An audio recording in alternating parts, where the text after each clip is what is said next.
Did you time the fact that you said our friendship is content and then hit record so that it was just before you started recording, so it wasn't captured on the recording? I wish I had said it on mic because it should have been captured. Sure. Do you want to say it again? Yeah, our friendship is content. And I'm gonna make sure of it. Do you know Padilla keeps saying we gotta take advantage of how famous we are? We gotta find a way to make money off this. It's simply too good. We gotta start churning out content, gang. Is what we all keep saying around here in the hype house. Is that what we're calling it? The hype house? No, that's a joke. Is that what we're calling it though? The hype house is? No. I wonder if we should start calling it the hype house. Actually, no, I don't think so. So how's life with Logan and Jake? Oh my God. You started it. It's funny. No, I hate it. What are you drinking? I'm drinking a vodka Pepsi. Because I don't drink Coke, as you're aware. Mason jar. In a mason jar. Yeah. Yeah. Clank. You're drinking an old fashioned. Mm-hmm. Hey, this is for the people at home. You know that Dillin makes, I'm not joking, the best old fashions ever. And I fucking did it again. I don't like old fashions. I just don't. I tried to get into them. Tried to be a whiskey guy. Fully wasn't. One night, we came home already fairly blasted. And Dillin was like, I'll make some old fashions. And we're like, okay. And made the cleanest, smoothest old fashioned. I had two, and I was like, these are amazing. The next day, I had like 5 of them. Fucking churned out. And then I learned how to make them. When I came to Canada. You did? I went to our friend Abby's house, and I was like, you guys want old fashions? I'm making old fashions. And I made them all day. And then by all day, gang, I want to tell you, I was locking into drinking. Me and Abby were playing drinking games at like 10 a.m. I started making old fashions about 1 p.m. and I was blacked out, cannot remember, 10:30 past. I remember a phone call from that evening wherein my best friend had stepped outside to talk to me. Hey, gang. And we were in upper Canada, so it was minus 16 freezing Celsius. Yeah. And from reports from passersby, they were not dressed appropriately for this. And reports from passersby the next day when I was like, I can't remember anything in the back half of the evening. They were like, seriously? You were talking like you normally do. You were just like, I love Dillin so much. And that's all you were saying for several hours. And we were like, yeah, that tracks. Yeah. That's how I normally talk. Mm-hmm. And you, I think the last thing I heard you say was Kai had walked by and you were like, and asked for a drink, and you were like, don't worry, Kai, I'll come and make you one in a second.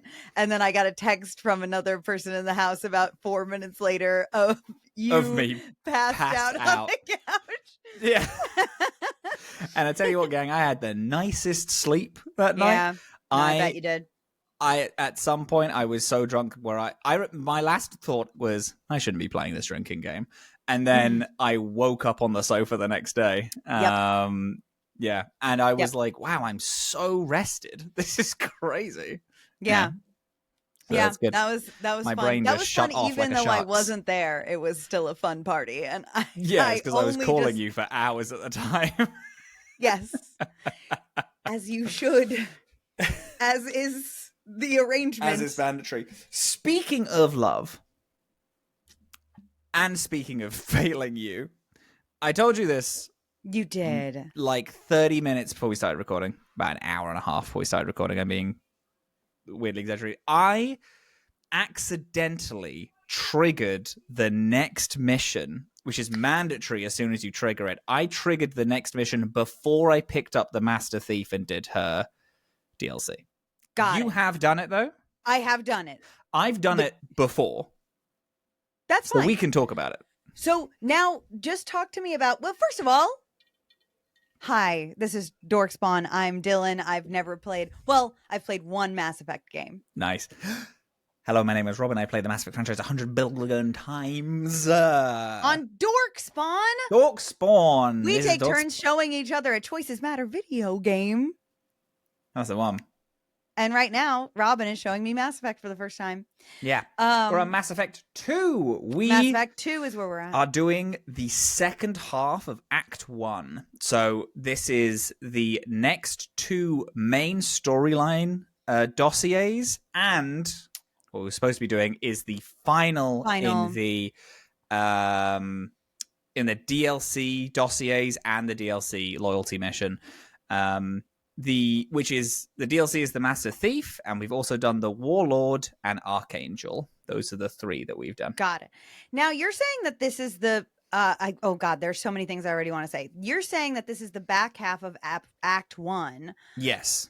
But there are still 2 more? Yes. There are teammates to get? Shit. I believe, one second, let me check. I think you're correct, but I'm just like, that's an interesting split. Yeah, we go into we have 3 dossiers, 4 companions left. One of the companions is not a dossiered companion. And those are all in Act 2. That's all in Act 2. That's all in Act 2. That's what I wanted to check. Yeah. The other thing that I found something curious that you said before we introduced the podcast. Oh, right. About triggering the next mission. Does that mean that you are locked off from anything? Can you not get the Master Thief now? No, I can, because they're DLC, so I can just get them in Act 2. Cool. Yeah. It's the same. You're not ever locked off from anything in this. This game, again, as I'll say every week, is an interesting one because a lot of it is time-based and will lock you into things, but you'll never be locked out of other things. You will just... There are moments when doing things will mean that you are sacrificing other things happening, but that doesn't mean you're locked out of anything. So you will have negatives at certain points. But yes, you are never locked out. Got it. Okay. Mm-hmm. Excellent. My notes this week are good, not great. I could have done better, but okay. Yeah, really, really exciting week. Oh, this was great, actually. In an interesting twist to how our messages have been going, I messaged you a few days ago and saying, this is a fucking good game, dude. Because I finished a mission which I just loved. Wait, tell me what did you... I messaged you, fuck, this is a good game, after the Warlord. I love the Warlord. Yeah. Love the Warlord. It is a lot of interesting stuff. It answers a lot of things that I think are interesting, and gives a companion that is so immediately, oh, this is one of my guys. This is a boy of mine. It's wild how they keep... You know what? We'll get into it. We'll get into it. Yes. Tell us, what dossier are we doing first? Who did you do? So we're doing the... Well, we're doing the Archangel first, but before that, because I'm going back to Omega to do the Archangel. Sick. Awesome. I learned that afterlife is not a bad, scary thing. It's a cool place that I should go to. Yeah, it fucks. It's the coolest place ever. I'm sorry, though, when some guy approaches me and is like, hey, you're dead, you should go to the afterlife, I wasn't feeling too thrilled to present myself there. I didn't feel like that was an actual invitation. I felt like that was a command that I didn't want to follow. I was so wrong. What a cool location. It's fucking awesome. So first, I did, you kind of gave me the tip that Dr. Chakwas had a credit. I did make sure that I got that from her, and I did. She does want me to pick up a, I think it's a kind of brandy. It's service ice brandy, yeah. That's it. Some type of brandy. Yeah. So, So I go to Afterlife. It's a cool ass club, space Mm-hmm. club. I did find this brandy for sale for $1 bajillion. I think it's actually 100 credits or something like that. But you have 300 billion credits, so it's fine. Fine. Get off its Whatever. ass. Whatever. But like any classic bar, I walk in, immediately some guys are like trying to jump me. Yeah. And I'm like, no, which this is my favorite thing about Shepard in this game. I don't know if it's just the choices that I'm making or if this is just kind of a thing about Shepard in this game. A lot of stuff happens where people are like, "Hey, I'm gonna kill you," and I'm like, "No," and they're like, "All right," and I like that. But I'm supposed to find Arya, who is in Afterlife somewhere, and she is what's the name of the race again? She is a Asari. She's an Asari. Asari. Thank you. Arya the Asari. And she's like the mob boss of all of Omega. From what I'm understanding, she's like she's like the matriarch. head of the whole. Yeah. Her officers start scanning me. And I'm like, fuck you immediately. So I took a little renegade at that moment. But then she explains to me why, and I'm like, oh, now I have a new fear for Ani. Because she's like, you are dead and everybody knows that you're dead. Yeah, so people are just wearing your face and walking around. Exactly. Yeah. Like this could be anybody. And I'm like, oh, I fucking hate that. Scan away. Scan away. I'm me. There's also a cool thing as well where what I was thinking when I hit this, because I hit this so soon after the prologue of you have this whole conversation with Miranda about how she's like, oh, I would have put a control trip in you immediately. And how the Elusive Man is like, oh, yeah, no, I didn't want to do that. I wanted it to be you. But then you walk into this place and immediately get scanned. And it's like, oh, it wasn't because he wants the best for us. It's because people are going to be scanning me. And he has us in his back pocket. Like, we can't not be a part of Cerberus's thing. And fuck Cerberus so much. Yeah. It's like a cool thing that's like, you can read that it's because people can just find control chips and then they'll immediately shoot Shepard. But if she doesn't have them, but Cerberus has enough power just to force her into doing stuff, then it's cool. Yeah. So I talked to Arya for a little bit. She's very dramatic. And I like her a lot. I am Omega. I am Omega. She's super dramatic. I ask her a little bit about Archangel. It seems like Archangel is like taking out the gangs, which includes the Blue Suns, but then also Eclipse and Blood Pack. That's the third one. Yeah. So we chat for a little bit. I think she tells me about her patriarch as well, the patriarch. Sure. And whatever, I go explore the bar a little bit more. People are dancing. There's Unsin. I go Did you dance? Get myself a little drink, and I died. I took a drink. There's a lot of like roller coasters, I feel like, that I experienced in this play session. I took a drink. Shepard immediately passes out. And I'm woken up and it's like, oh, you're human, you shouldn't drink here. And I'm like, oh, because you all hate humans? And he's like, no, that guy that just served you drinks hates and poisons all humans. And I was like, this seems like a really solvable problem. like really solvable. So I go confront the guy. and I just tell the whole room, and I'm just Yeah. like, hey, this guy poisons humans. Also heard that he hates other races. Maybe you should watch out. And then everybody just rallied against him, and he was like, ah, fuck. Okay, I beans. guess People found out I'm a beans. racist. And then he gets replaced by a cool Solarian bartender. Love that. Who I get drinks for free from now. Cool. Happy. Huge. So did you do all of this? I investigated around. I unfortunately knew about the drink thing, so I just didn't take the drink. Yeah. Fun.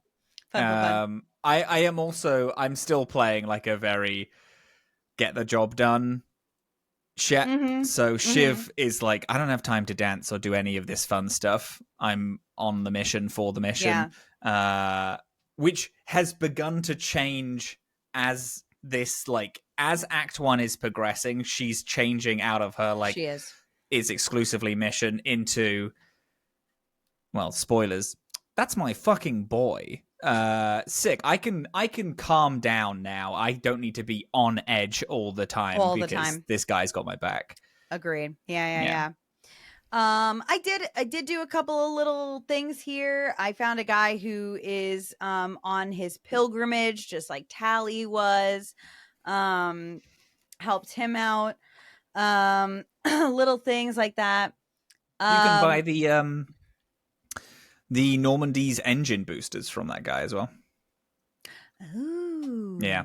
So, because when you help him, because you give him a bunch of money, right? And he bounces. You gave him like 1,000 credits or something. If you go to the shop, if you look at his shop, that's where you get the boosters that the 2 engineers want.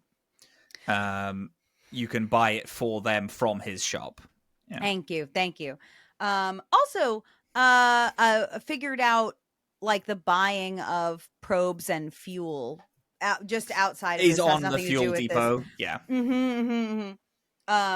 Very cool. Makes me feel very involved in like the map thing, which I really love. I like scanning the planets and stuff like that. It's really satisfying. It feels like its own mini game.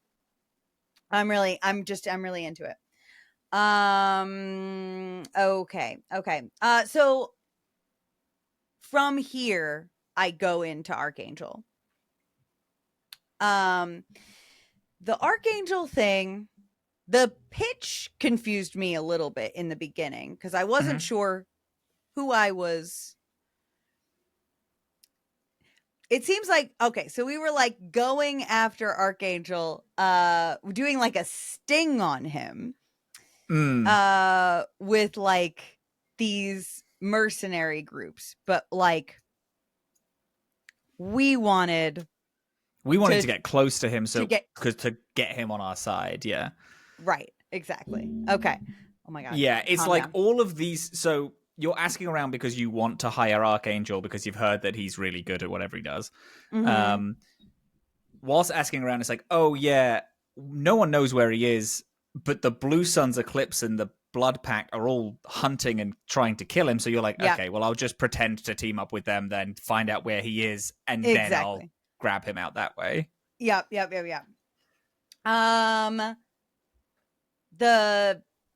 I really like the circuit puzzles. They're like these this little circuit puzzle thing. Yeah.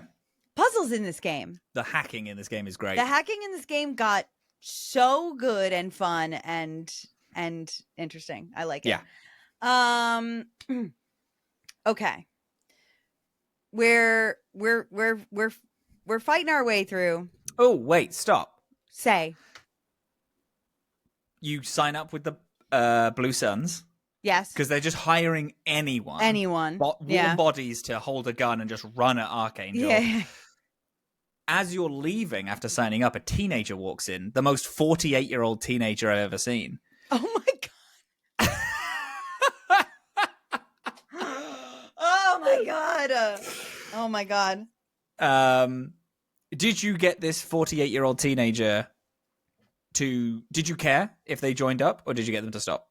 No, I did not want them to sign up. Yeah. Yeah. No. Cool. Good. That's important because that comes up. Did you? Yeah, I stopped him. You stopped him. Okay. I stopped him because he was showing off and then like branded a gun in front of me. So I grabbed it, broke his gun, and I was like, "You fucking turn around right now!" And then he was like, "It's funny." He sends you a message later, being like, "Hey, so I was really pissed at you. I got so drunk that I blacked out. I woke up, went to go sign up again, and they said, 'Oh yeah, Archangel's gone. Everyone who signed up died. So thank you, I guess.'" It's like, yeah, it's like, you're all right. That is also another thing that I like. It looks like you just kind of get letters. Or like you get like messages like that aren't necessarily quests. It's just they're just like notes from around. Notes. Yeah, I like that. It's good. Yeah, it's cool.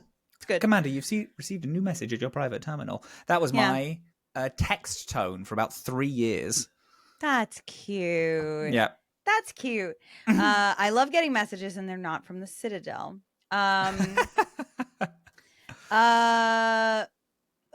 We eventually find Archangel. And yeah, we go through. We meet the Blue Suns. Yep. We meet the leader of the the Eclipse Omega Division. Omega Division. Yeah. Called Jaroth. Good name. Turns out that Archangel is literally just Batman. Had a crew of people, has been executing just all of these random gang leaders, just full bogeyman. Yeah, is like no one knows who he is, no one can catch him. You meet the Krogan leader of the Blood Pack, Grom. Oh yeah. And he says that he doesn't know how, but Archangel just broke into his house one day and almost killed him. He only survived because he has a bunch of like modifications to him. And then Archangel escaped because a huge amount of like the Blood Pack just turned up and then started opening firing on him. Apparently he's been doing it for ages, but they killed all of his team. And now he's like this unstoppable force of he's just executing people constantly. You find a bunch of mechs that you can disable. Did you disable all the mechs? Yes. Change the parameters of the mechs? Yeah. There's a small hint of who Archangel is when you're speaking to the Blood Pack leader, because he said, yeah, he's a fucking Turian. And then you're like, yeah. I guess that is a hint, but so far in this game, like I feel like I keep meeting, this game is not like precious about the races in the same way that I feel that Dragon Age actually can be. I feel like you meet humans and elves far more than you meet anybody else, even like as extra characters in the world. So like if they're ever like, oh, it's a dwarf, like there's like a small pool of like, there's like a higher chance that it's going to be like Varric or Sandal Bowden. Yeah. Right. And this, I feel like I'm meeting people of the varying origins all the time. So I So I feel like it's like this game doesn't I guess if they say it's like, oh, it's an Asari, it's we've like met of the 15 Asari that we've met, what are the chances it's going to be Liara? So many, exactly. We meet so many Asari. But yeah, they could even say Turian Spectre, and there are 4 different people it could be in that. Yes, exactly. Yeah. Which I genuinely, I think 10 points for the like the actual variation they've put into the universe is like really it feels really good.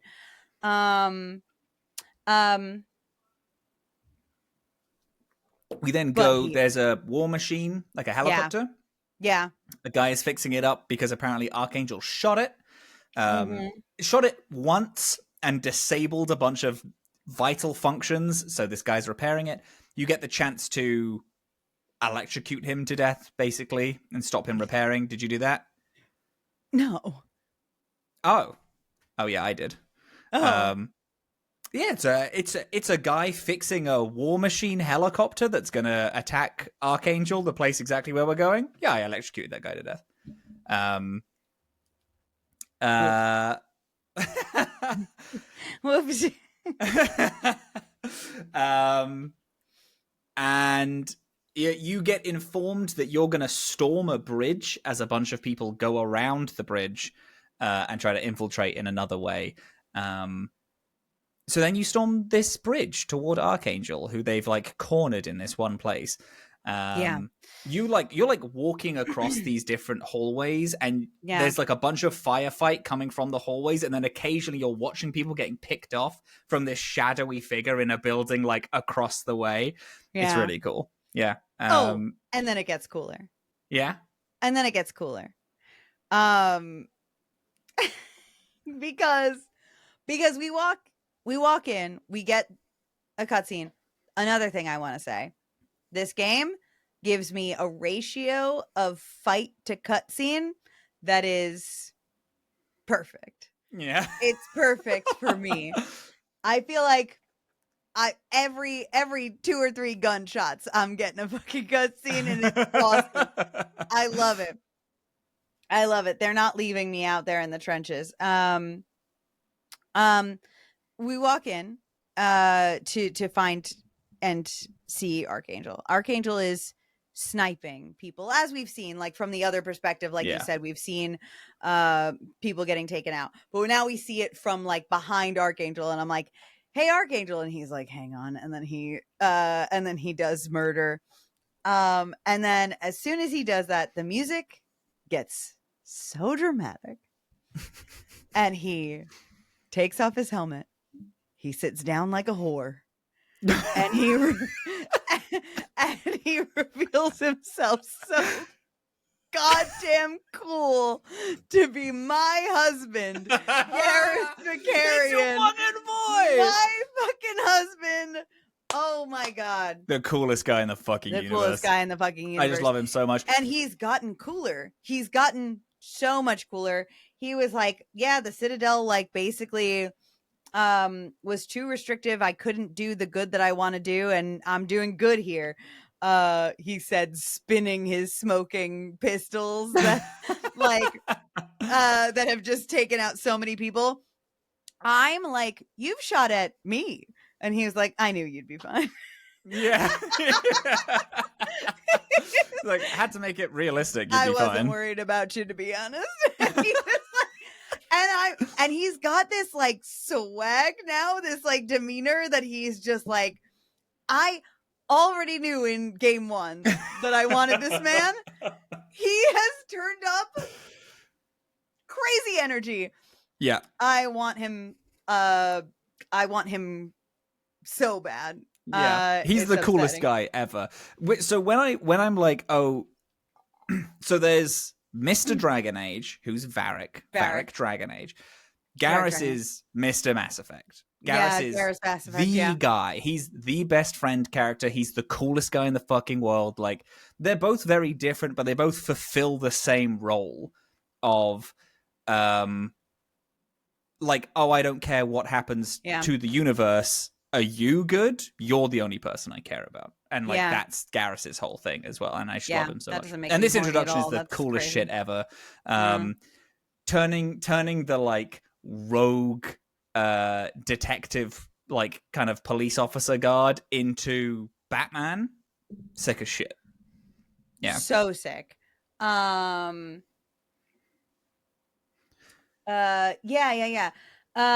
Let's see. People are like, yeah. He fills us in a little bit. He's been killing all these mercenaries on his own. The name Archangel, he thankfully, God willing, he did not give that nickname to himself. The locals did. The people gave it to him. I was very concerned. That was going to be the one ick. I would be like, Garrus, are we calling ourselves Archangel? But thankfully he says, but to you, it's Garrus. And I said, oh my God, to me.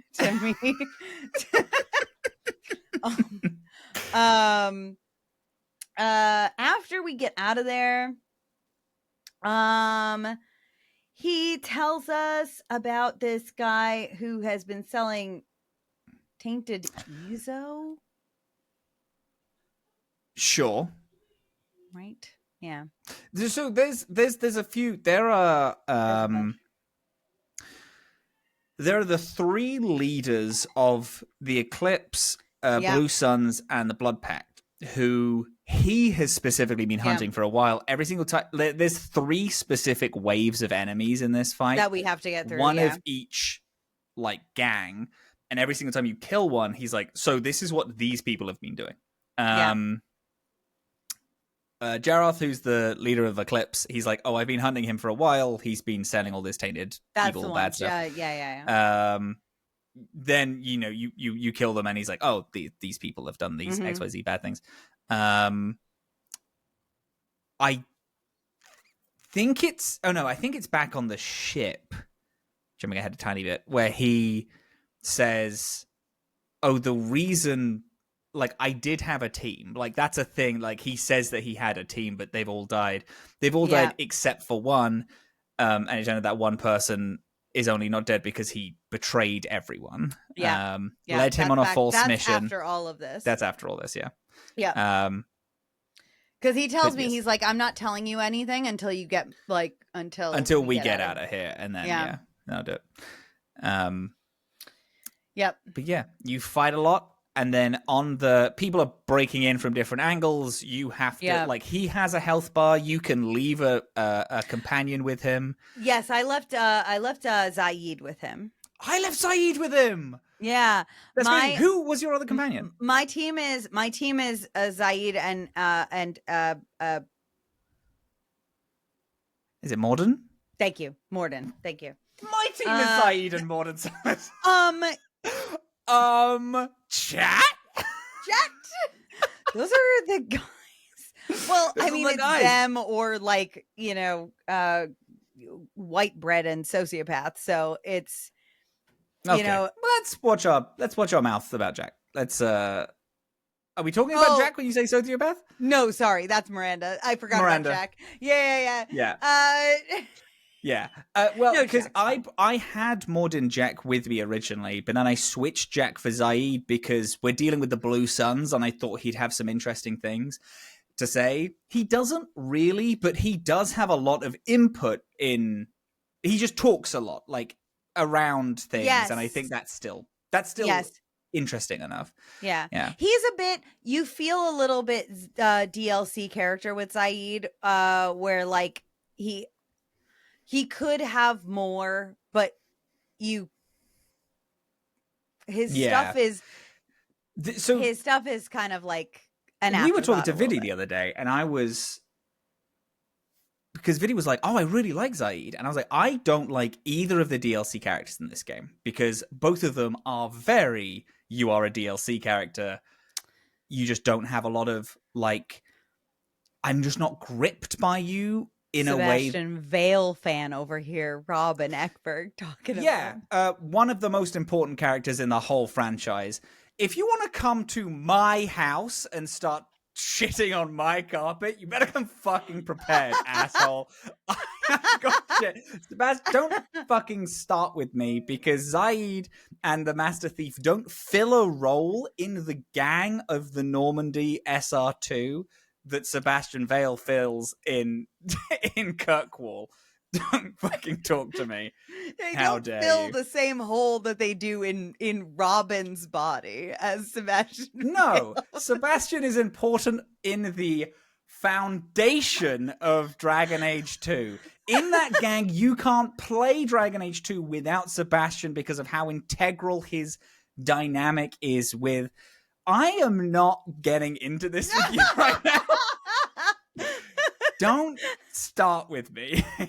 You fucking can't. Yeah. Anyway, Zaid and the Master Thief just don't have just they have very DLC character energy in a way that I don't find, like, great. Considering, you know what though? Considering the DLC character in 3, who is arguably the most important person in the franchise. Ooh, exciting. Holy shit, I'm excited for for us to do their mission. A thing about not even Mass Effect 2, the thing about Mass Effect that I'm feeling a bit of a hole for that I didn't the first time I played it, but I am now that I've done all Dragon Age, they don't fucking talk to each other. They don't. And we actually got it more in 1, I feel, because of you so had many the lifts, elevators. And they would talk in the lifts. And in this, they don't. They do have input. And they do, in decisions, they do, like, bring things up and talk. Yes. In a way that I think is important and good, but not... And I don't want this to, like, discredit the writing of the characters, which, when you're talking to them, is fantastic. And you can walk into them having conversations on the Normandy with each other. You have Jack and Miranda literally getting into a punch-up, like, on the ship. Yeah. And it's awesome. It's so, like, you know, it alive. Feels great. Yeah.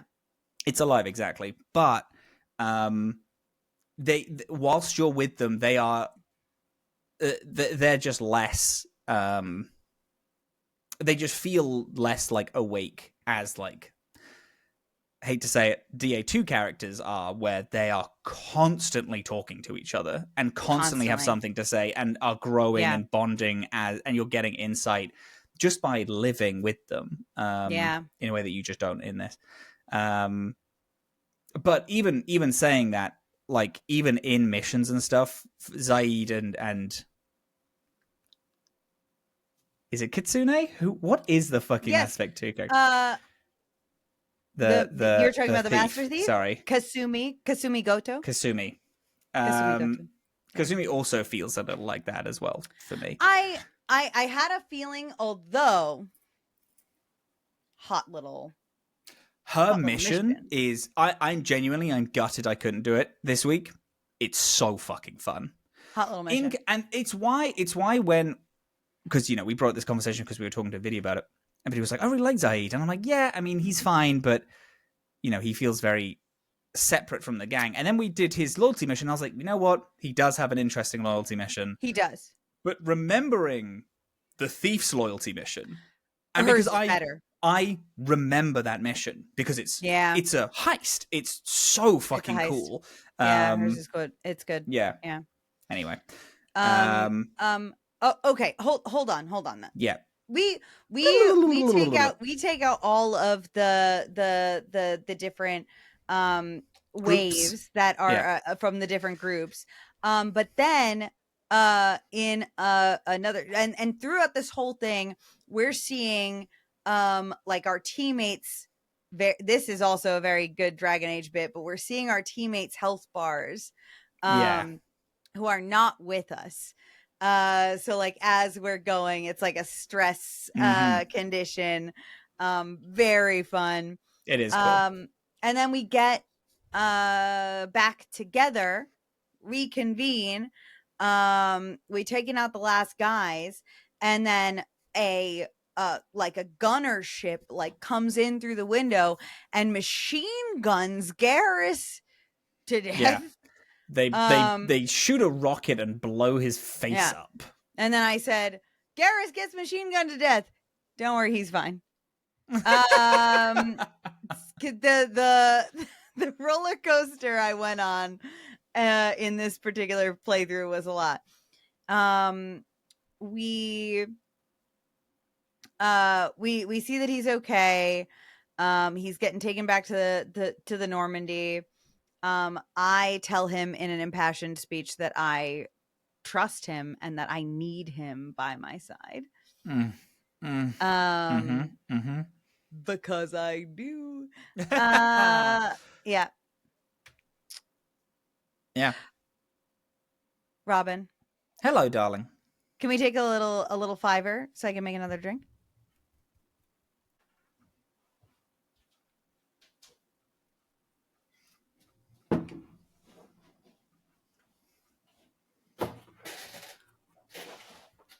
Look how short my hair is now. I know. It looks great. It looks so good. Thank you. I got my hair cut by the oldest Italian man I think I've ever seen. Talk about it. Yeah. Hey, gang. I don't care. We're stopping the show briefly. He was so old, this Italian man, apparently. So, it was like a kind of modern, like slightly fancy, like I'm drinking a Heineken now, by the way, because I didn't want to get too blasted on vodka Coke. Sorry, vodka Pepsi. Vodka Pepsi. Yeah. Girl, the boycott. Hey, listen, I've been boycotting Coke since infancy. Oh my god. Yeah. Since 2013, I think. I've been boycotting Coke. Yeah, because hung out. Different story. We've hard swiveled into a different story. Different story. New Year's Day 2013. I used to work at a comedy club, and we used to have the fucking biggest rages on New Year's. So the next day, we had rocked in at 9 a.m. from partying like all night. We went in at 9 a.m. We were like, well, we might as well be doing something. So I, very drunk, turned on the Pepsi Man PS1 game speedrun. Pepsi Man, for those who don't know, was a Pepsi promotional game, which was essentially... You did tell me this. Yeah, which is essentially Temple Run, if anyone's played Temple Run. It's that, but it's a PS1 game. It's with the mascot Pepsi Man, and we watched that for an hour, which is the full speedrun. And we turned on a different one. It also has live action mid-roll bits of a guy eating pizza and drinking Pepsi. It was a fucking weird fucking game. Weird game. At that, we made a pact, me and my friends at the time, that we wouldn't have a single Coca-Cola product for the whole year in honor of Pepsi Man. Year goes by. The three of us that stayed true to that reconvened New Year's Day 2014. And we're like, so, are we still going to not drink any Coca-Cola products? And they're like, yes. So then we did it for another year. And then 2015 rolled around and we're like, let's just have a Coke. Let's just have a Coke. And then it was so revolting to us that our bodies just naturally decided to be against Coca-Cola. Yeah, like a vegetarian having meat after a decade. You no longer have the enzymes to just digest Coca-Cola. Exactly. That's what it is. Now I'm saying it's Coca-Cola. Fanta is tough for me because I'm a big Fanta guy. Yeah. Fanta is owned by Coca-Cola though. It's like, but Tango, which is the Pepsi variant of Fanta, is superior in my mind. Really? I'm such a Pepsi guy through and through. The power of a bit gets on me this through guy. Anything. Yeah, it's crazy. Yeah. So I just don't. If I was to go to the shops, you know this because we live together. If I go to the shops and someone's like, "Oh, get me a Coke," I will bring a Pepsi. You will bring a Pepsi. I just don't buy Coke at all. Yeah. If I can help it. Anyway. Upmarket, fancy, modern hairdressers. Yes, right, the hairdresser. Yeah. I walk in. Uh-huh. I walk in. I wait literally like 5 minutes. I see the most elderly man I've ever seen sit near me. I'm like, he's a customer probably. He stands like, "Oh, do you want a haircut?" I'm like, "Yeah, it's sure." An Italian accent, just so everyone's aware. Just picture whatever Robin's doing as an Italian accent. Hey, you want the? I don't know. Old Italian man is what you need to picture. What? Do you want a haircut? He says. Yes, I say. He's like, fantastic. He's like, "Oh, have you booked someone?" And I was like, "No, I don't really care." And he's like, "Oh, do you want me to do it?" I was like, "Sure, I guess." He's like, he like goes to take my coat, and I'm like, "Don't worry, buddy, I got it." And take my coat off for him. I hang it up. He sits me down. He like very slowly brushes the chair. And I'm like, "It's fine, dude. Don't you worry." I sit down. I'm going to do a visual. So for people listening, if you want the full visual, you can watch the video. He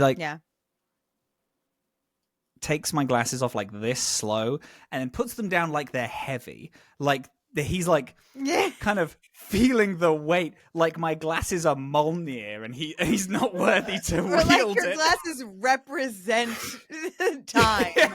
Yeah, exactly. And he like heavily puts them down next to me. And then he's like, "What did you like?" I'm like, just like I get up like a picture on my phone. I'm like kind of like this, just like a little bit off. And he's like, "Okay," and he very shakily, slowly picks up the scissors, and then just like time reversed 50 years, just started going so fast around my head in a way that only an old Italian man that has been doing this for 50 years can do. Yeah. Like this is what his body was meant for. He can't walk upstairs. He can barely walk, can't do anything. But you know what he can do? He can cut hair. And then just did it in like, not joking, 10 minutes. Yeah. Bam, just done. I had a lot of hair and he just like did it. And then was like, how's this for you? I was like, yeah, it's fine. Thank you. He's like, okay, thank you. And then got back to very slowly moving and picking up my glasses and handing them to me. And I'm like, that's so funny. Yeah. Crazy. I tipped him exceedingly well. Because I'm like, this guy either owns this place or he needs the funds. So he's getting my money. Robin also tips like no one I've ever met. What do you mean? You're just a very like, you're like, you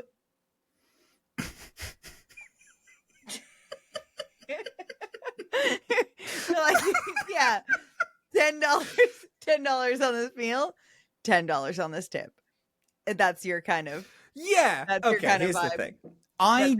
I despise tipping. If I'm not asked to tip, I won't. I hate it. I don't like tipping for like. I don't like tipping for 100% of things. But if I have the money to tip, then yes, you I'm going. Are crazy I'm going about it. I'm gonna do it. Yeah. And it's also, I don't know, I have not visited you in the UK where we don't have this predatory I don't tip ever in the culture. UK. I imagine you don't. Unless it's like a service, then I just don't. Yeah. Because and for people, if anyone starts to get Larry with me, I've worked in bar and restaurant my entire life. 32. 100% of my lived experience has been in service. My heart fucking bleeds for anyone who is in North America. Yeah. I have never once wanted or expected a tip ever. It's so unusual to get one because you get paid normal.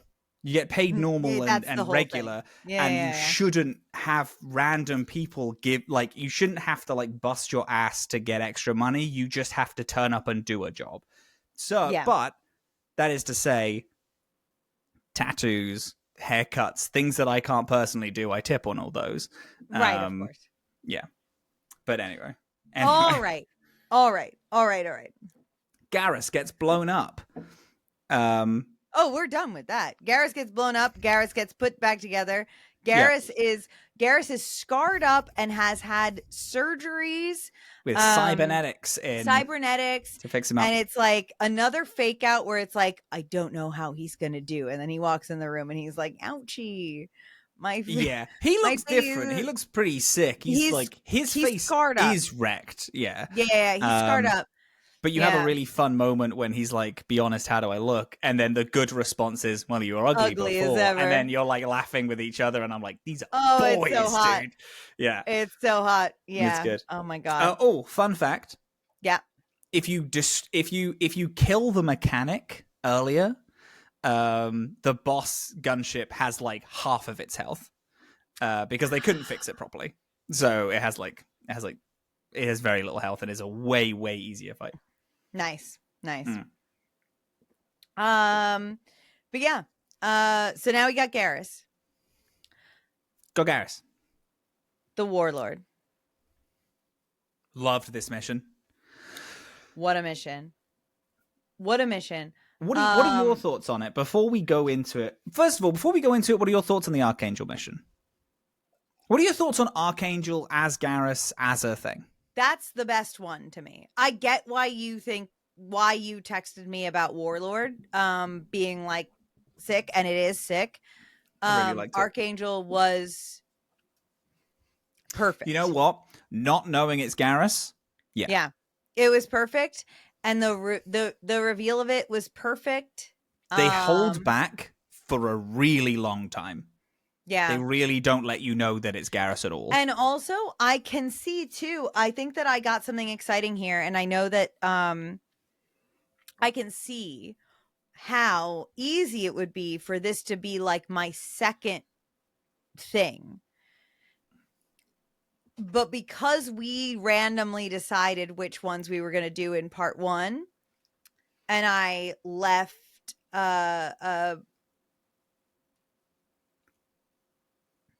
you did the Professor, and then you did the Convict, and then Archangel, and exactly. But I was on Omega. Oh, Omega. I was on Omega already, so like I can see how easy it would have been for this to be the like first or second mission that I would do. Mm-hmm. And that like one of the first things that I would get would be to get Garrus back. And that also has its own merit and would have been cool and interesting too. Yeah. But the tension for Ani especially, I think is really interesting because I feel this very ever presently is that she's looking for a team. She fucking had a team. She had a team. Yeah. Like they were perfect and they failed because she failed. And now she's out here looking for these fucking whoever and rolling the dice on these new people. And I just think it felt right in her story that after recruiting some new people and like, yes, she's trusting them a varying amount and she's ready to roll with them. Finally coming upon Garrus is huge, especially because she met Tali and Tali is like, I got shit to do. Like, yeah, it's just like, yeah, it's a oh my God, finally, like my team is like I have it's not even my team is here. I have someone like anyone, and you know what it gives. That's actually really cool, and I really do because yes, you know, you're led to pick them up immediately because it's like, hey, you should go pick up this guy. This guy's right next to him, so you're probably going to pick him up. Exactly. It would have been I easy, actually do really like waiting for a while because this is our 3rd week playing this game. Yeah. And waiting that long to get anyone you know back is pretty, it feels cool. I like it. Yeah. But this is a good moment. So now we got the Warlord. So for the Warlord, we land on Gragas, which is in a new system, and is a deserty, like, dry place, already dystopian from like the second we land, including like creepy orders being like shouted over these like planetary loudspeakers and things that like carry throughout the desert. It's we're in a bad place. It's really cool. Yeah. We are here to find this like brilliant Krogan warlord who called Okir, who is currently like is like obsessed with saving people from the genophage, saving their people from the genophage, and is perfecting Krogans. Dr. Okir. And you know what? Actually, I have written down that this is the first Krogan scientist that we find is Okir. Yes. Yeah. Yeah. It's just that's just cool because Oh, because we learn in the. Oh my God, you're so Rex right. Because says we learn there's no Rex. Krogan scientists. Right. Morden Nobody's says working there's on no this. Krogan scientists. Then we find Dr. O'Keir, who is like, Oh he's my this God, you're so mad right. warlord who, but he's like, he's working on it. Like he's figuring stuff out, and bringing Morden here is also cool because Morden does have a lot to say about I did. stuff. Yeah. Yeah. Morden was a big guy in this one. Yeah, but the Blue Suns have he's set up in a Blue Suns camp. Right. They are there is just like this huge firefight that's broken out. It turns out that O'Keir has been trying to make the perfect Krogan and is like making them over and over and over again in these cloning vats, just like Seren was doing. Yes. And the Blue Suns have been using them for target practice, but they've all broken out. Or a lot of them have broken out and are like just executing Blue Suns, as obviously they're going to do. Yeah, of course. And so it's a nightmare place. We find some of the find an injured mercenary, and I killed his ass so quick. Oh, I told him to limp away. Yeah. And so but this we find out that this voice that's going on overhead that's like barking orders, but in like a truly like, it's got that like dystopian like cadence, that like customer servicey way where she's like giving military orders, but she sounds like she's telling people to clean up on aisle 7. Very interesting. And that is Jador, who has Dr. O'Keir in her lab. So we're now looking for the both of them as we are going through. And this is like this place, this location feels so far, or felt so far until I got to the Citadel, felt so far like the most Mass Effect 1 area of the game. Where it's very like gritty and brown and like fucking chest high walls and shit like that. Yeah. It was very much like this was Mass Effect 1 vibe wise. We're seeing like the lab created Krogans, and then also like unfortunately kind of killing so many people. You see this one Krogan who is one of these clones who is cool to talk to because they're like, oh, I'm imperfect, I'm useless, I'm like wasted potential. And you're talking to them about being like, hey man, it's all good, like it's like just because you're not like perfect, it's like no, you don't understand, I'm not perfect, so I'm like a waste of space, I'm gonna move this thing for you and then kill myself basically. And it's like, okay buddy, sure thing dude. You're fighting your way through Blue Suns, they're all being evil, and again they say that these Krogans are being like bred to be target practice. You then fight your way through all of them. Then you meet, you then come across Rana, which was really exciting. Yes, so exciting. We both, because we both let Rana live. We let her live, yeah. Yes. Oh my god. Yeah. In my notes, I just said Rana is here, all caps. Yeah. And hey, do you remember the time you met Rana and you're like, hey, don't ever do anything like this again, and you can live? And she's like, sure. You know what she does? Not 2 years after, she turns around and joins another Krogan cloning facility. Loves cloning. She is an evil woman. Yeah, Rana. Yeah. Shouldn't have let her live, it seems. Shouldn't have let her live. But I once again was like, go on, get the fuck out of here. Yeah. And she says, okay. runs away, and then Gareth says, I'm big on second chances. I'm not big on third chances. Yeah. So if we see her again, she is going to be She's killed. dead. She's dead for sure. And then we go along to meet Okeer. Who is who, I'm going to be spoilers if you haven't played the game, isn't our actual companion. And no. Gutting. He's so interesting. I would love to have Okeer on the Normandy and argue with Morden.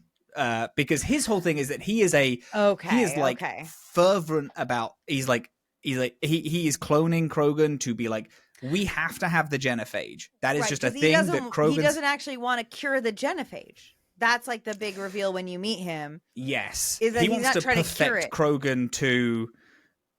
he just wants to perfect Krogan to just... to get over it, right? Is that not his thing? To use the genophage to like get stronger. Yes, that's like it. He's like trying to manipulate the genophage. Yeah.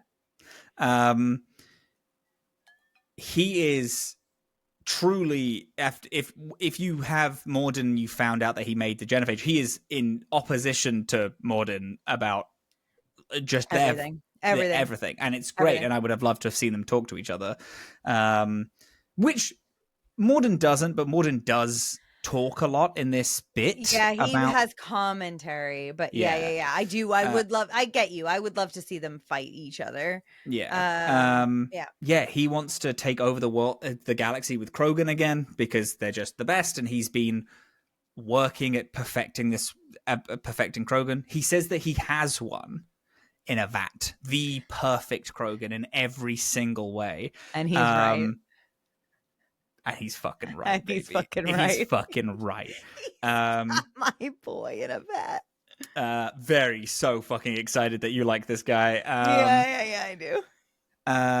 Then Jador breaks in, starts releasing gas, which is going to kill every Krogan in every vat. So then Okeer is like, please go down there and kill her. She's going to ruin everything. So then you do. You run down there. You have a little boss fight. Being a Vanguard in this, hey, this is when Vanguard is really popping off. I'm teleporting everywhere and executing people. It feels like God. Yeah. It's the sickest shit ever. I am dying so often, but it's because my move is jump into the middle of the firefight and then shotgun as many people as I can in the face. It still feels fucking awesome. You then kill her. You go back up. Okeer has died. He died sacrificing himself so that this perfect Krogan can be fine. He tells you on like a little video recording that it was either him or this perfect Krogan. He was like, no, fuck it. The perfect Krogan, always number one. And you're like, okay, shit, I guess we don't have this dossier. We do have this Krogan in this vat, though. And you tell the Normandy, you're like, come pick it up. Yeah. This is fun. So other Dillin, who is the GM of the Dragon Age TTRPG that we're in, everyone plug. One Dead of Ghost. the GMs. Just one by of the the way. One of the GMs. You know what I meant. One of the two Dillins. One of the two Dillins. Actually messaged me ages ago and said how interesting it is that they are really ramming the galaxy's racism against Krogan in your face in this section. They're like, don't fucking open this vat. Miranda tells you not to do it. Edie warns you against it. Morden is against it. Like, yes, everyone says, don't open the vat. This is not... Krogans are dangerous. This isn't a Krogan. This is the perfect Krogan that has the, like, mentality of this guy because he uploaded his, like, mentality into it. And then Edie later on says, it's not fully the mentality, but this guy would have all of the information... like that he was raised, like as if he was raised by this guy and this guy with his father. He would have all of that in him. You have to do 2 different confirmations before you open the vat. Mm-hmm. You open it, and this perfect Krogan immediately tries to kill you. Immediately tries to kill you. Yeah. He fights you, pins you against a wall. You have a conversation. You're like, hey, I can give you worthy enemies to fight. And he's like, okay. And lets you go. I just tell him, join me. And he's like, yeah, okay. And then he doesn't have a name. He doesn't have a name. He doesn't have a fucking name. That's the part. So he chooses Grunt. Like a like a grunt soldier that you would send to die. This perfect Krogan calls himself Grunt. The Krogans. I need them to have a happy ending so bad. I need the Krogans to have a happy ending so bad. I'm gonna fucking crash out about it. Oh my god. And what is the cruelest, most evil thing in this whole franchise is that you can't romance a Krogan at all. Ever. Love Grunt to pieces, actually. They hate Krogans like they hate dwarves. They hate Krogans like they hate dwarves. Hey, listen. Hey, listen. Cheers to that. Cheers to that. Hey, clink. Clink. There's a Twitch clip when I used to stream when I played Mass Effect 2, and I have this whole thing about Krogans. I bet. It's very funny. It's I very see that, blue. Actually. Yeah. I'll find it. Yeah. Yeah, but yeah. But we got him. So then you get the Warlord on your team. Everyone's pissy about it. Everyone's pissy about it. Okay. So similarly to how this episode's going, I was quickly realizing that I was running out of time about halfway through playing. So when we did the Master Thief, my notes kind of fall away, but I'm gonna still do my best, because the Master Thief, 1, hot, 2, another DLC-ish bitch, which is great, because you go to the Citadel. So exciting. Yeah, the Citadel looks, oh my god, yeah, looks so futuristic. It's great. The flying cars, the lights, the doors work. I love the Citadel now. I'm so into the Citadel. It's such a nice change. Back to the Citadel. I know there's a lot of stuff to do. I didn't really do anything else on the Citadel except go check out, which really, honestly, I didn't really even have much to do beforehand, because I walked up to the first thing I saw, which was an unserious advert being screamed at me at an ad terminal, and it was the Master Thief herself, Kasumi Goto, baiting me with a phony lottery scam. And then I was like, no. And she was like, I knew it was you. And I was like, oh, so anybody who doesn't fall for that fucking scam is in your book? But yeah. Kasumi rules. She's hot. She's cool. She's cooler than me for sure. And the recruitment of her is super easy. It's just you talk to her at this terminal. She's already been briefed. She knows what she wants to do, and she's gonna meet you at the Normandy too. The thing that's different is that when I go to speak to her, she's got little artifacts around her room. Ooh. Where you can I haven't got her yet, so talk about it. Oh, that's right. So you've got little she's got little artifacts around her room where you go in hey, what's this about? About little trinkets and stuff around her bit around her room. Zaid also has that. Oh, see, I haven't talked to anybody. That is my next thing. This is the first time I Zaid actually did it. has I wouldn't say artifacts, but it has like seemingly like junk and random things, and then he tells you a war story about how he got that thing. That's Like, cool as fuck. oh, I jumped these people. These pirates decided to jump the ship that I was guarding, and then I killed all of them. And this is a part of the ship that that's awesome. I took. And yeah, so I just haven't done that with anybody else. So maybe everybody has that, but it was really cool. Then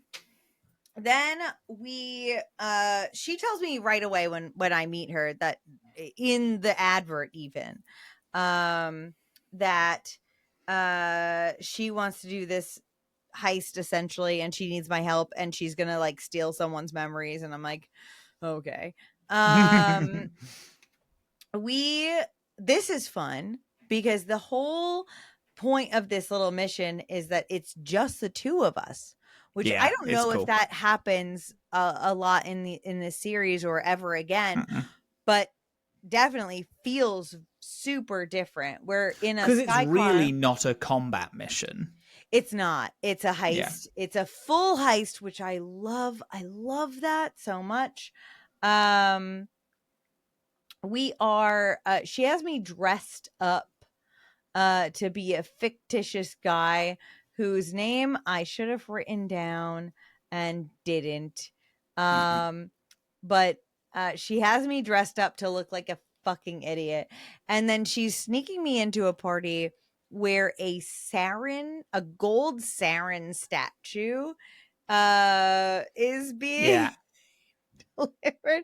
Do you remember this? Do you remember this? I do. I've only done this mission once, but I remember it's one of the big things that I remember. Yeah. She's like a dead giveaway, so we have to do all the talking on our way into this party. And we're looking for a vault the whole time, and we look hot, we look good, and yeah, it's got a little bit of like, it's very fun because it's got a little bit of like that Wicked Eyes Wicked Hearts where you're eavesdropping on people a little bit, and you're like overhearing all the gossip. It doesn't necessarily, that I know, have like, or that I picked up on, have like a mechanical benefit, but you are like picking up on the ambient gossip and stuff like that. So I think that was like, this was just like a really fun little heist act that we got to do. There is a little fight in it. At the end, but it's, what's cool is that God, maybe Zaid has some interesting like combat things, but Kazumi definitely has fun combat things. She can like teleport behind people and do like a bunch of she is a really cool character. Like, she's interesting. She's again, she's an archetype we don't have, which is this like kind of master thief that I think is really cool. Yeah. She has a very interesting loyalty mission, which is just a heist, where you have things where it's like you need to collect DNA to like hack into different areas. You got to get a guy to say stuff to get his voice print, and there's a lot of really fun stuff here. And then afterward, she has a lot of unique and fun abilities that you can use in battle, and also the clothes that you wear.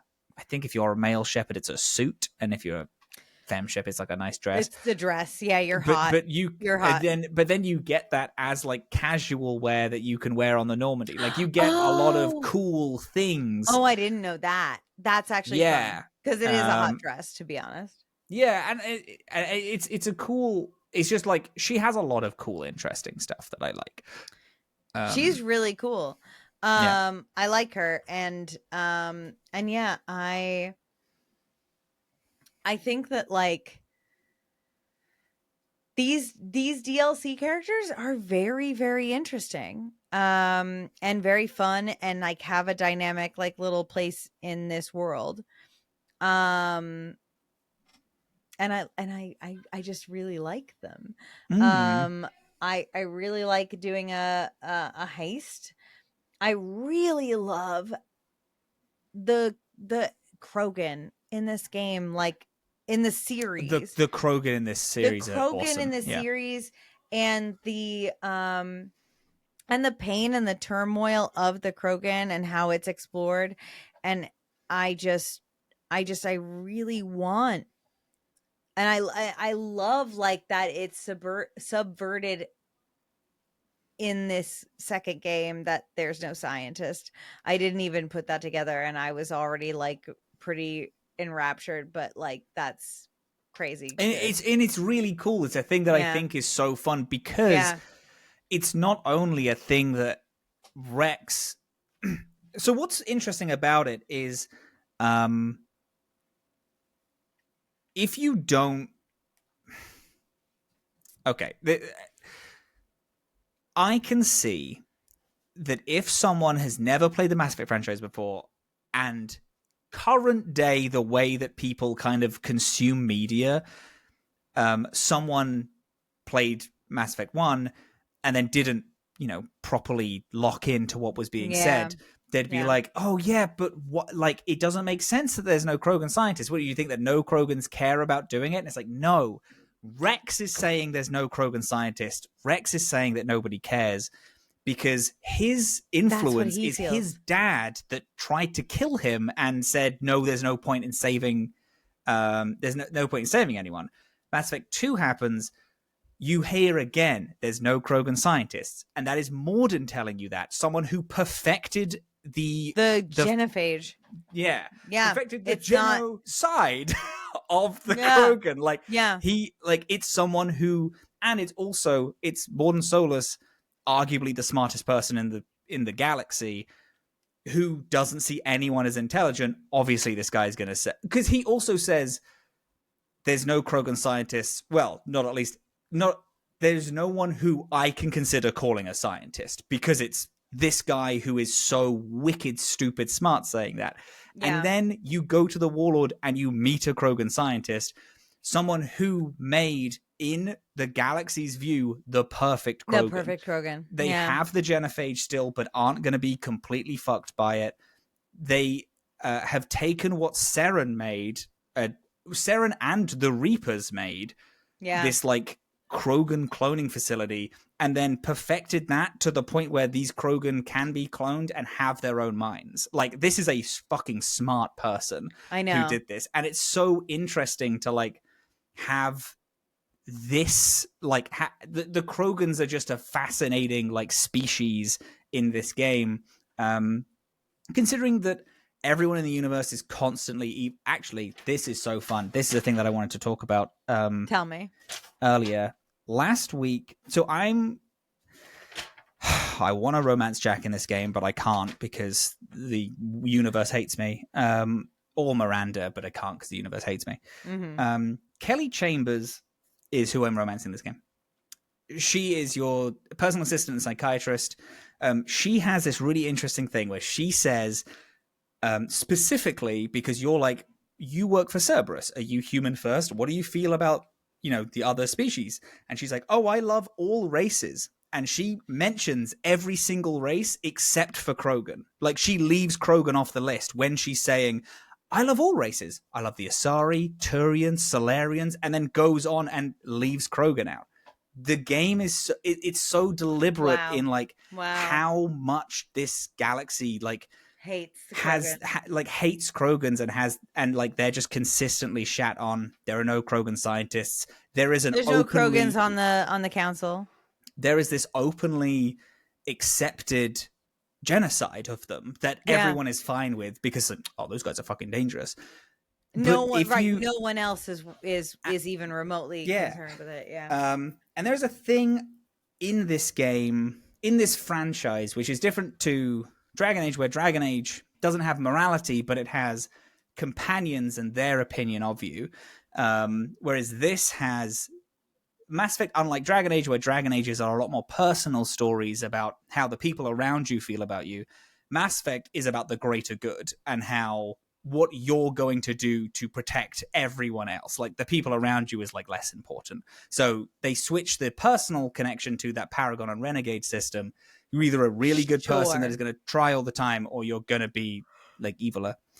The Paragon thing is to protect and help the Krogan at every single point that you can. Yes. Like, that's always the Paragon option. So that is the statement that the game is making. The game is saying you have to help these people.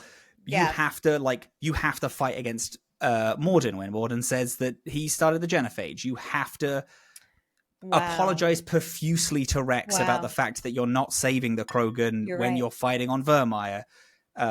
You open the tank immediately, and you're like, no, fuck you guys. These people, like, the Krogan are fine. Like, this person might be violent. Just have me in a room then, and then I'm going to talk to them, and then have them on your team, and then you do Paragon, and they join your team, because it's all about like what the greater good is, and the greater good for the universe is kind of killing this idea that people have in their mind about this species. And it's great. I love them. I think they're a fascinating, great, wonderful addition to this game. Wow. No, you're right. Cool. You're right. The game is gearing me towards like being empathetic towards them, which is correct. That's awesome. Yeah. I just love it. I just think it's so cool, and I love Okeer. I think he's an interesting character. If nothing else, he's so interesting. Like, he's a really great, very, very important addition to the franchise, and like immediately destroying the fact that, well, there are Krogan scientists. You've just heard disenfranchised people and racists, and that's why you don't think there are any. Oh my god. I wrote down a quote from Okeer. I forgot that I did this. He says, this is Okeer. He says, let us carry the genophage. Let 1,000 die in a clutch. We will defeat it by climbing atop our dead. That is the Krogan way. Which is fucking cool. How sick is that? Like, that's such a fun, what a cool character that's in it. 20 minutes he's in this fucking game. That's it. Okeer will go down for me as Otis does in Origins. That fucking one Templar who is blind and can see the thing, where I'm like, man, I wish we had more time with him, because what a beautiful character. Not even he's in 2. He is in there for one mission. Anders talks. He's in a Anders specific mission, I think. He's the Tranquil Solution guy in Dragon Age 2. Yeah. It's not Samson, because he is the Templar leader in Inquisition. But Samson is a Templar Solution guy. Hang on. Tranquil Solution.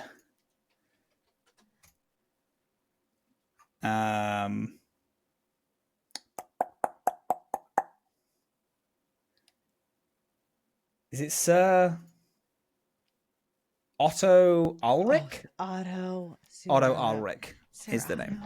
Sir Otto. Yeah. You're right. And it's the same. It's the it's this thing where this is someone who's in it for 20 minutes, who I will remember throughout the franchise because of how integral they are. In just like the breaking of ideals, or like the shifting of narrative in this franchise. Yeah. And he also gives us Grunt, who is one of my favorite companions. Grunt? I've known Grunt for 3 seconds. Hey, keep your pants on. Hello! Hey! We're recording at Dorkspawn. How's it going, gang? We're recording. Yeah! Oh, hi. Ah, oh my god, it's all the best people ever. I hate this. Oh. Show us that. I'll give you all a Minus million one. kisses. Minus one. Well, It's they're me, right baby. there. Your haircut looks really good. Oh my god, It looks your hair really looks good. incredible. Thank you. It's so short now. Yeah. Yeah, take it off. And by it, I mean those headphones. I did take it off. I took all my hair off, and now this is No, you see. yeah. Oh, we're describing Fun for the bit. listening audience. Right. Yeah. Oh, you guys can keep this in? That's Can't keep crazy. Yeah, That's of course. crazy. Yeah, I'm the editor. I don't care. I keep it in. Yeah. I always keep it in. Yeah. The one rule you know got. what I mean. That's the one That's rule the one I rule, always baby. say. That's my Hell yeah. Always keeping it in. That's what you say when you sex up. What's his name? Fucking. Maybe we're not keeping I this forgot in. that. I forgot the Solarian's name. Oh my god. Morden Solus? Morden Solus. You Wow. think I'm I gonna think we're not fuck keeping Morden it in. Solus? I thought you were gonna fuck Morden Solus. No, honey. Garrus Vicarian, Okay. Armenian king. Out of the I'm three- gonna I'm gonna balance on that beak so crazy. Please. Balance on that beat. No. But like, no. So Garrus is endgame, but I was Wow. I was thinking that Dillin's gonna be tempted in 3 different ways in Mass Effect 2. No, I love Morden Solus. I Yeah. do love him. Yeah. I love him. So I'm doing content. I brought it. Oh wait. Freaks. Hello, beautiful. How was the show? Really good. It was really fun. Good. Yeah. It Good. was a lot of fun. Love. Okay, I love you. Love you. Love you. I should go. We'll talk about this. Okay. Sorry. Hello. Where are you? What are we talking about? We're pretty much finished. We're kind of just like wrapping up our summary of Act 1. When did you end? Where did you end? So we've done